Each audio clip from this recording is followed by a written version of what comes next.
Hi everyone, welcome back to Next Stop. This is a special takeover of the TTT, Talking Transport Transformation podcast, brought to you by TUMI, the Transformative Urban Mobility Initiative. I'm your host, Sana Khassaoune, the Youth Ambassador on Inclusion and Sustainable Transport.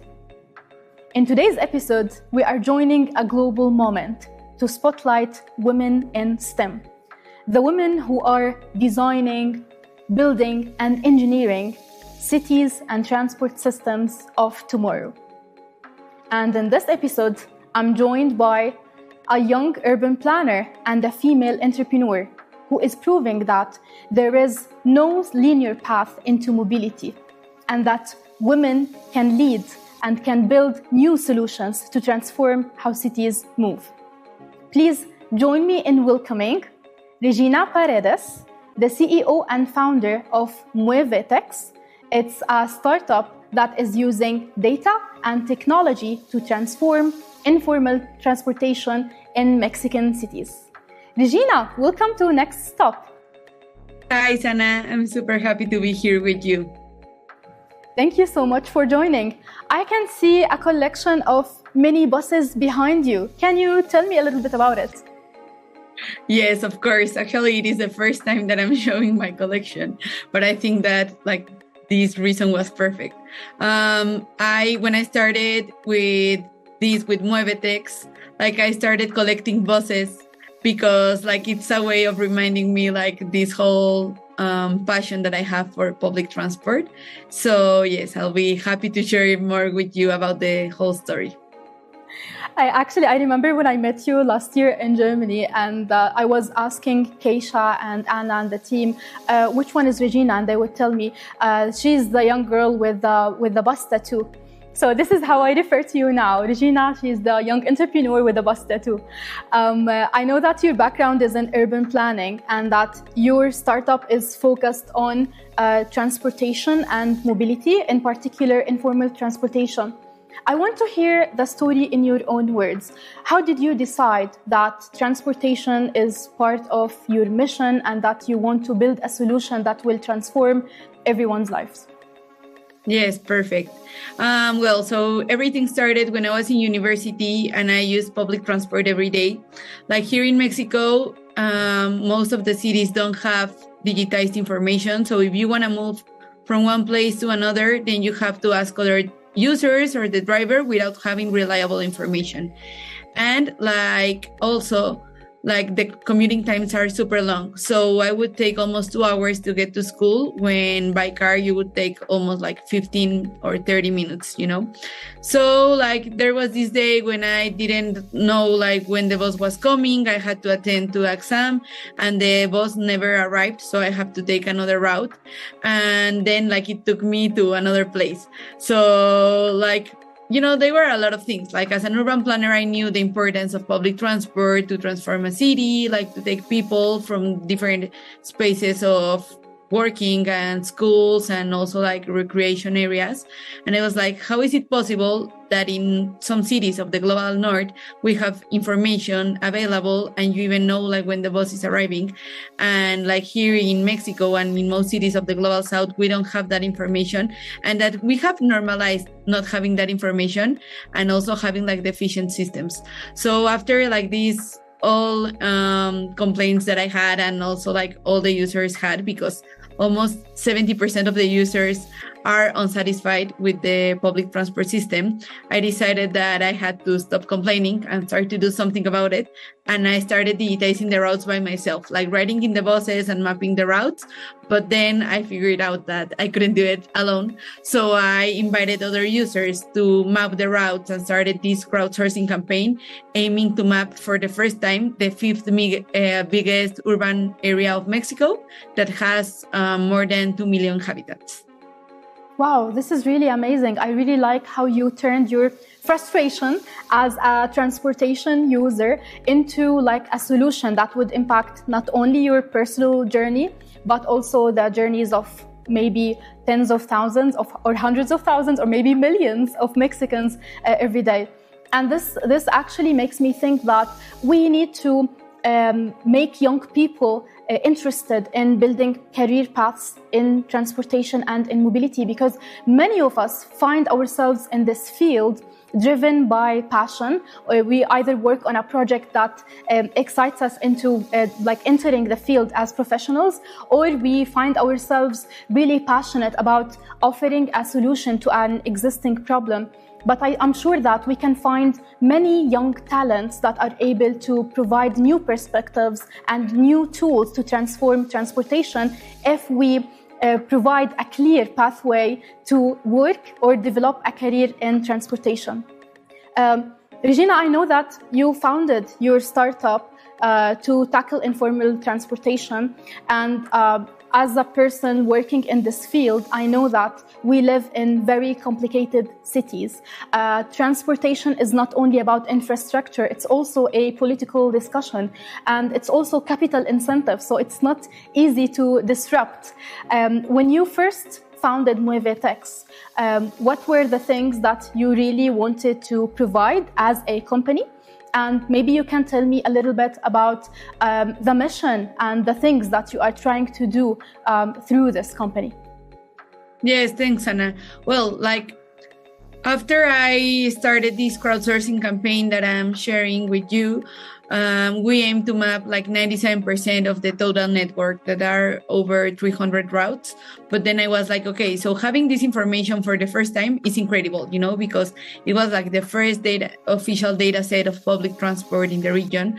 But then like I wanted to do more with that. And like what occurred to me was like developing an app that could help commuters to know how to move from point A to point B.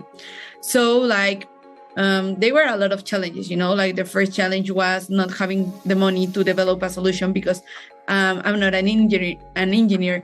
I'm an urban planner, so I didn't know how to code the app. So I started this crowdfunding campaign to obtain money and be able to pay to a developer to do the app. And then like this was evolving with different grants that I gained. It evolved to a mobile app. And the goal in that moment was that like to share with users real-time information or something accurate of how they could move. So right now they can enter their origin and destination and know from 3 to 5 routes to get there. They can also see a photo of the bus because like there are 29 different buses. And if you're not from here and they tell you like you should ride the X bus, then you won't know which one is it. And also like something really important for me was to making like the ways of public transport where users could share real-time alerts on security, on traffic, and also gender-based alerts, because as women we know that one of the most insecure places to be is public transport. So my goal at the beginning was to develop a tool that could help users, but at the same time to have a tool that would allow us to obtain data of how people are commuting so we could understand the mobility patterns, and this way, like in a long term, be able also to influence in policy making, because most of the routes here in Mexico were established like 50 years ago and they haven't been updated to the new like commuting patterns. So like we have ineffective routes that are like making more traffic, and they are also like making more pollution because more people have to use their private cars because public transport is inefficient. So the long-term goal is like to have this tool that it is your number one partner to move in public transport, but also like to be able to improve public transport in cities, middle-sized cities of the global south. So basically what I'm hearing is that the tool that you are trying to build is very different from consumer tech, right? So basically mobility innovation is a little bit critical because you have to move through ministries, you have to move through regulators and even like public trust and public budgets as well. And as a founder, you are forced to think in years, not in months. You have to negotiate long-term contracts. And basically, you want to design a tool that will outlive you, basically. And this makes maybe entrepreneurship in transportation less glamorous, but more consequential. So every pilot partnership and every procurement decision becomes part of the city's long-term DNA. And this is the social mission of the company that you are starting. But in this episode, we are celebrating women in STEM, and we need more women actually empowered and to contribute to designing cities and transport systems. So we need more engineers, we need more women working in technology, we need more female scientists. And from your experience, I'm sure that you've heard youth empowerment and women empowerment a lot in the transport industry. But my question to you is, how do you think we can simply move from including women in transportation to actually thinking about unlocking their full potential as leaders, as founders, and also as decision makers? Yeah, that's very important because, like, if I am being honest, at the beginning, it wasn't like that easy to be part of the conversation. You know, as you've said, there are a lot of interests, there are a lot of stakeholders. Like, you have the both leaders, and at the same time, you have the government. That, like, if I'm being honest, like, I haven't worked directly with the government. You know, like, I've had some pilot projects, but not working alongside with them, because it is like really difficult to find a way, like, to collaborate in a private public scope or point of view, because like most of the governments aren't used to work with startups, and if it is a startup that it's like led by a female and a young female, then it's more complicated. And like, this isn't something that I'm saying proud, but it is the reality that we should also like talk about, especially in these kind of spaces, you know. So I think that the only thing that we can do, like, in this moment, it's like looking for a seat at the table. That I know that it's something that you've also done, you know, because like in our local context at the beginning, or like speaking by myself here in Mexico, it was kind of complicated to look for that spaces or to find that spaces. And if like you looked for a way to collaborate with them, then they would like find out a way for taking advantage of it. So I think that it's first like proving that it is possible, and that we aren't like less capable, or that we like don't like, not because you're a woman then it means that you won't have like the skills that you require. So I think that this, like, in my experience, it was showing, not telling. And at the beginning, like, I couldn't find those spaces, and then like I continued growing the app by myself without having like this support from the government, and without having funds from a public entity. And then like when it started growing, then they will come to me and ask me like, oh, okay, so with the data that you have gathered, can we find a way to collaborate? And you know, like, it was okay, so now we can speak about it. And I think that something great is like continue sharing like why you are doing what you are doing. And like something incredible is that by sharing that, I have found like spaces just like to me in the international scope, you know. So when you start gaining this kind of recognition in other countries of the global north, then it's like you have a certain validation in Mexico. So this opens more spaces, and it isn't like the ideal pathway, but if it is the only pathway that we could follow right now, then it's taking like advantage of it and making the most of it, and also trying to inspire more women to become part of this field, because there are different scopes in the transport sector, and like there's a lot of opportunities for them to join. Absolutely, because diversity at the design and at the decision-making table will be reflected on the outcomes that we see on the streets and in the transport systems. And this actually brings me to my next question to you, Regina. You mentioned that global recognition was very important for you to validate your abilities and your skills and the mission of your company in your own country.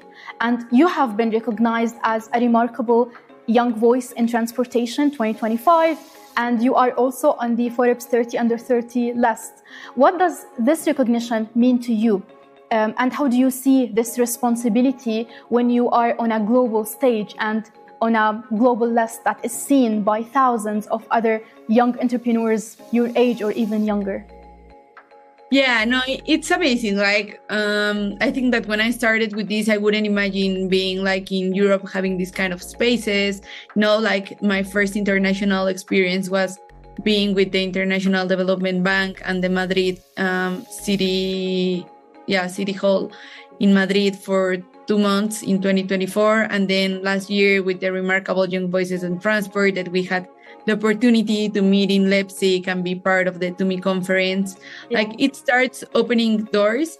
And I think that it all starts like, you know, like, I don't know how to say it in English, but then like one door opens and then it leads to another and then it leads to another. And I think that it was all part of it, you know, like also like when I found out that I was a Forbes 30 under 30, it was like, wow, it's something that I've been like waiting. I didn't actually apply to it. Then like I started seeing the list and then like I saw my name and it was like, wow, this is great. And it is like, yeah, a recognition, but it also comes like with a big responsibility, you know, that you should like, if you're having this kind of recognition, then what you're aiming to do with it. And in my case, it was just like a way to showing off that it was possible to find out a way of building a business that has the social impact side, but also has like the business model side. Because as you were saying before, like having a startup is complicated. But like what I've always said is like having a startup in public transport in Mexico, I think that it is like a huge challenge because like you aren't in the, you know, like most of the venture capital that are the actual tools to fund startups, like they are actually kind of afraid of funding a solution that is like linked with a Latin American government. Mm-hmm. And at the same time, like if you have just the social point of view, then you can find a business model that would allow you to grow in a 10x scale, that it is my goal, right? To replicate this that I built in more cities of Mexico, Latin America, and the Global South. So, you know, it was like having a way to show that it is possible to find a way to mix both of them. Like I haven't found yet the solution 100% that works, but I think that this is a way of finding out that I'm in the right path to do that. This is amazing, Regina. I really hope that this year, 2026, can bring more recognition to you because you fully deserve it. And the recognition will also bring more funding to your company. And actually, I feel like it's important to recognize young talents because the people who see you and see what you do, this reduces, you know, like the psychological distance between people like me and people who are actually contributing to better cities and people who are actually developing startups or tech solutions. And this could also be reflected on a decision that a young woman or a young man will make when they are applying for an engineering program or applying to get a grant to start their company. So it's also important to continue celebrating the talents to inspire other upcoming and rising talents. I want to hear from you about your intentions and your manifestations for 2026. Maybe you can share with me a dream that you would like to make true this year, a challenge or an obstacle that you would like to overcome. And maybe you can also share one bold idea that you wish as Regina through Muevetex to contribute to the future of mobility. Yes, perfect. And just like highlighting what you just said, I think that it is very important to have recognition to this kind of like to these things that we are doing, because it is also a way of showing that it's possible, you know, like most of the times we see these stories and we, like, I remember when I started seeing stories about like leaders or startup CEOs and that kind of people, I saw it like super far, you know, it was like, wow, to achieve this, I have to do a lot of things and I have to study an MBA at a Ivy League school and something like that. And then like if you start highlighting stories like us, then you can show to other people that it is possible, like there is a way to achieve it and there is like a path. It isn't an easy path because like most things in life aren't that easy, but it is a path that would take you like to achieve a lot of things. And yeah, so I just wanted to say that if someone seeing this like is thinking like if they should take this first step or not, then like the hardest step is like the first one, and then when you decide to do it and you have a clear goal in your mind, then like things will start like falling down. And what you asked me about the goal with Muevetex and my challenges for this year, well, actually, like after starting this conversation, we were speaking about, like the financial challenges, like to continue growing this. And like last year, I was in a moment where I was really struggling to continue with the app, because like if I have more users, right now I have over 80,000 users just in the mobile app, but like more than 100,000 users like overall. So like it is great to have a lot of users, but at the same time, it's a huge challenge, because like if you have more users, then you have to pay more to have those users and to ensure that they have a good quality using the app, So yeah, it was challenging, and like I'm super glad because I won some grants, like global grants, which now like enable to continue with the development of the app. So the next stage of the app, it's like to improve the UX, so users can have a better tool that can like help them with more kind of features to make this like their, as I told you, like their daily tool, their daily like friend that tells them how to commute in public transport. So now the goal is like to improve the UX of the app, then to enable more cities on the app. Like the goal by June, July is to have at least like 1 or 2 more cities available on the app, because now like we already started with this goal of sharing data where it wasn't. So now the goal is to take it to more cities. And by the end of the year, the goal would be like to map a new city, like just as we did it here, but like with a special tool that it's designed to map informal transport in Mexico, and think about how this could be replicated in more cities, because like also answering to what you asked me, something that I've been like questioning right now is how can we use like artificial intelligence? And it's something that we started speaking about in Leipzig. So there are a lot of AI solutions and there's a lot of technology now. So how can we use this to accelerate data collection in the global south? Like, I think that the solutions that already exist in AI, they are focused in developed cities context, like using AI to restructure the routes in London, or like specific solutions of AI in Barcelona. But what about if we use these tools that are already existing to collect data in more cities of the global south and to allow people to know how to commute? So it's something that I'm thinking about. It's something that I'm starting a research about. And I hope that by the end of the year, I can share like this tool that I'm envisioning that can help you to know, based on the availability of data, which is the best pathway that you can follow to collect more data.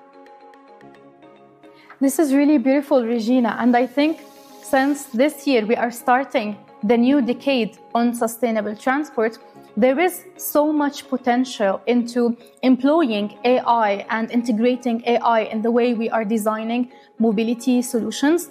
And I would like to send a message to all donors, angel investors, private sector companies to invest more in solutions that are developed by women, because they are more inclusive and they reflect the unique needs of young women.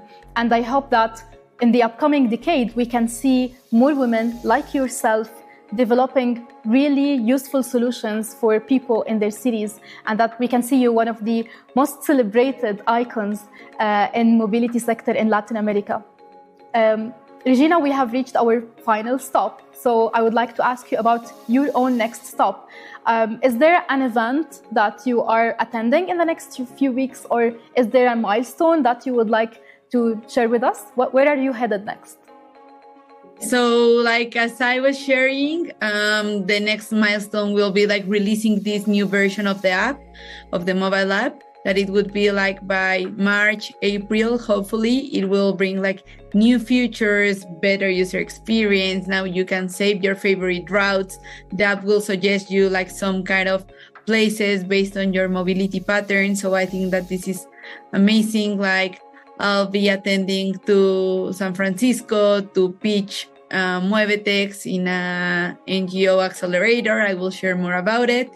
And yeah, I'm also attending like to the Latin America Impact Investing Forum, where my goal is to know more about this impact investing sector and how our new, like how we are having new scopes of funding for social and environmental organizations. So yes, I'll be happy to share with you more updates. This is really exciting. I'm rooting for you in all your future endeavors.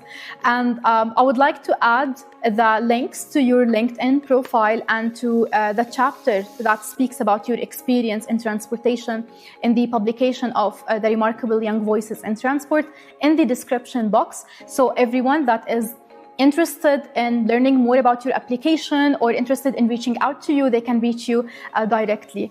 Thank you so much for joining this episode, and to everyone watching, tell us if you are a woman working in STEM. We would like to hear about your experience if you are developing or contributing to better transport systems in the world, or if you know a woman working in STEM, maybe this is the time to celebrate her. So feel free to tag her in the comments.